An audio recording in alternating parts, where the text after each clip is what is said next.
How's it going, guys? We have reached that point in the season where the Miami Heat have clearly shown us the kind of team that they are. It has been ugly to watch. It's been inconsistent.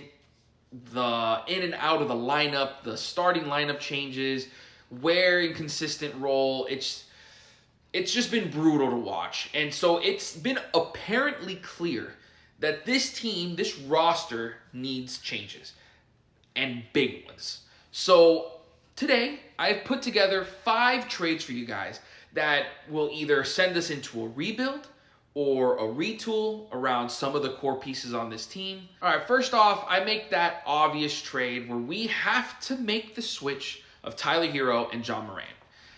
In this situation, obviously, John Morant has not been doing well in Memphis. He has struggled on the court, off the court. We already know the issues. He has been suspended multiple times, and he's got 2 more years on his contract at like a decent, not a bad number. If you would have asked me, I guess, 2 years ago, now it's like, the way he's playing, it just doesn't look the same. But the Heat have been known to bring in guys who have lost value and rehabilitate it and get him back to where he, we know he can be. Or at least he showed us early on in his career.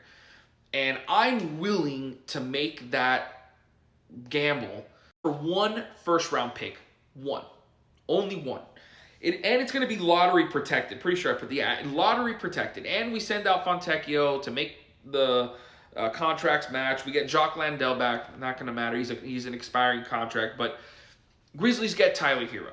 They get to bring in a guy that can shoot the ball, so it kind of fits this new modern style of basketball that the NBA is basically requiring now.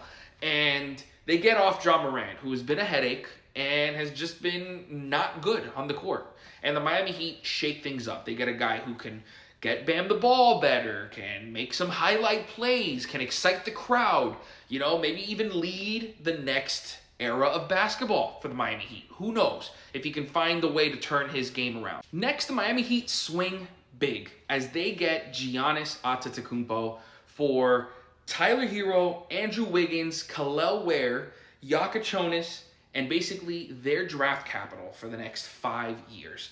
That's 2 unprotected first-round picks in 29 and 31, and 3 pick swaps in 28, 30, and 32. It's a lot. It's a lot. But you're getting an MVP candidate, and if you would have told me this beginning of the season, it's a no-brainer. Now it's like with Bam struggling and like knowing that this means that the roster would basically be Norm, Giannis, and Bam. And then, you'd still have Jaime, Jovic, Pella Larson. You'd have pieces, then you could retool in the offseason. But it's just like Bam needs to turn it around for this to be a good trade, at least worth it, with getting rid of like basically your entire future. This one hurt. Just even thinking about doing this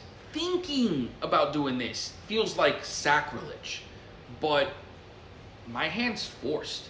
I can't believe that I put this trade together, but if we can get this kind of value for Bam where he's at his lowest, the odds of it happening are probably not high. 4 first-round picks for Bam right now doesn't seem like something that someone would be willing to do. However, the reason I think this is possible is because the Bulls would be getting off of one of the worst contracts in the NBA in Patrick Williams and Vucevic, who was another contract that nobody would want, but it's an expiring. It's not like we would keep him on the team, and then it would clear up minutes for Kel'el Ware and allow him to finally be what he needs to be for this team. While it hurts everything in my soul to sell off Bam Adebayo, it just kind of feels like something that needs to be on the table. It has to be, especially with the stretch that you're seeing now where it looks like he can't do anything right offensively. It's something you have to think about.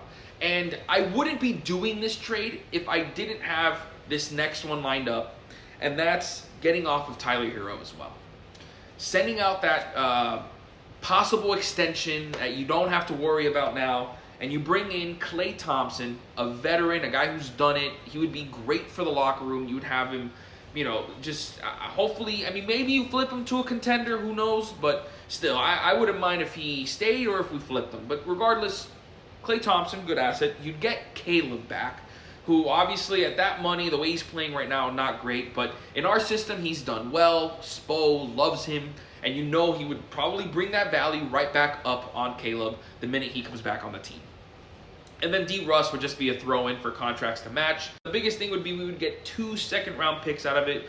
One was a 2030 second-round pick from the Philadelphia 76ers, and then the other one's a 2032 second-round pick from the Mavs. So you get 2 second-round picks from Tyler Hero when Trae Young couldn't get any picks. I mean, especially with the season that Hero's had, it's like that. You would be lucky to be able to get that kind of value for Hero, and I'm taking that every day of the week. And lastly, I have this I just tossed in this trade for, thinking maybe the Pistons feel like they're way ahead of schedule and they feel like they need to add someone that can, get a bucket, to kind of give Cade Cunningham some relief because, guys like Jake Ivey hasn't really taken that leap. Obviously, Jalen Duren is doing his thing, but I feel like they need that secondary shot creator that can kind of just take the pressure off of Cade Cunningham. I don't feel like they have that right now. And so I'm just hoping, this is me hope trafficking a little bit, of us being able to get a solid prospect in Ron Holland who has shown great promise. So maybe the Pistons are like, hey, maybe we're not willing to wait for him to reach his full potential. Maybe we just want to get an all-star from last season in Tyler Hero to match up with Cade Cunningham in that backcourt and see what happens. Again, like I said, this is me kind of dreaming for this one. Would love to bring in Ron Holland, especially since in this trade, yes, I do have us also getting a lottery-protected first-round pick for next season and a 27 second-round pick as well. So they would kind of just be putting their chips in for next season because obviously they'd have to think about that extension for Tyler Hero. So I would assume they wouldn't give him the contract extension this offseason. They would wait next year after to see how that year goes for them. And if he doesn't play well, then they get off the contract and it is what it is. And yes, I did add Drew Smith into that trade as well just to kind of give them I feel like a backup point guard for Cade Cunningham. I feel like Drew Smith is a great player for a team competing for a championship. He can give you a few hard minutes, hustle, great defense, can hit the occasional three. So just kind of a toss in. Maybe don't use him, but he's there on a great contract for 3 years. So I feel like it'd be a fine player to add in there. But that's it for me today. I hope you guys enjoyed. I'm hoping the Heat, take some advice here and make a couple trades. Just get something going. That's all for me today. So I hope you guys enjoyed, and I'll talk to you guys next time.